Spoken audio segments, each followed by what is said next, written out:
If you ever grew up in America, you kind of grew up loving sports like baseball, football, and such, and you grew up with such a passion, similar to the one of Brazilians when they're playing soccer. They grew up loving soccer. That's pretty much how they keep on developing. Their characteristics, just human nature. They kind of just become independent and learn how to play with others and work among each other for a common goal.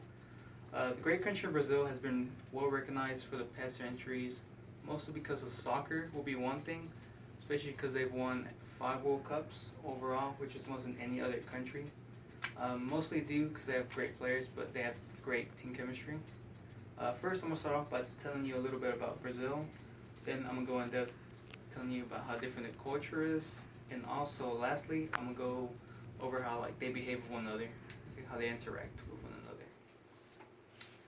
According to George Woodyard in his book of Culture and Customs of Brazil, which was actually published in 2003, the largest cities of Brazil are actually Sao Paulo and Rio de Janeiro, and the capital is actually Brasilia.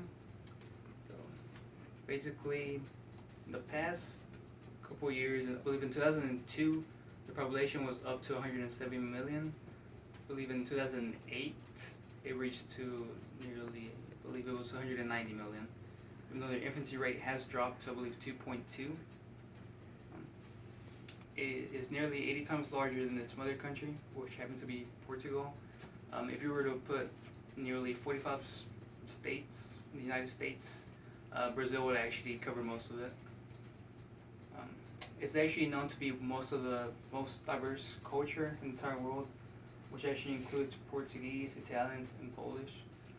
They also, back in the 15th century, around 16th century, I believe they actually had a couple slaves, so they're so diverse they don't really have a common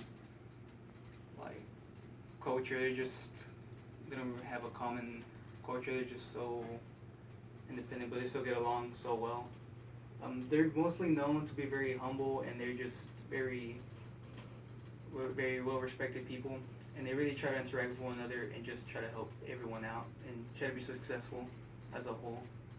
George Woodyard actually states that majority of the population is about 80% Roman Catholic, and about 90% actually they belong to a certain church. Okay. Now that you know some background information, I'm gonna go a little bit more into characteristics of how they approach each other. Men usually just go for a simple handshake from one another, shows mutual respect. Women, they're a little bit more affectionate, so they go for a kiss on the cheek, starting off from left cheek to right cheek, just showing how, just welcoming them in, showing how friendly they are, a friendly environment, and overall it just shows camaraderie, just being very compassionate and humble with one another. And it shows a lot of gratitude as well. There is actually much more to Brazil than meets the eye. Another thing that stands out about Brazil will be the Amazon River.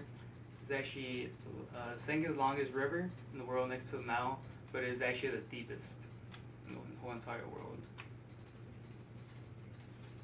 Their love for soccer goes past so many centuries.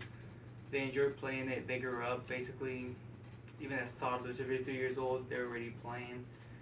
Usually, many of the top players in the whole world, in the Euro League, in the Soccer League, just in general, even in the FIFA World Cup, they actually have most of the top players from Ronaldinho, Neymar, Kaká, and they just represent their country with great pride, and it shows how their country has learned how to be successful but also be humble at the same time.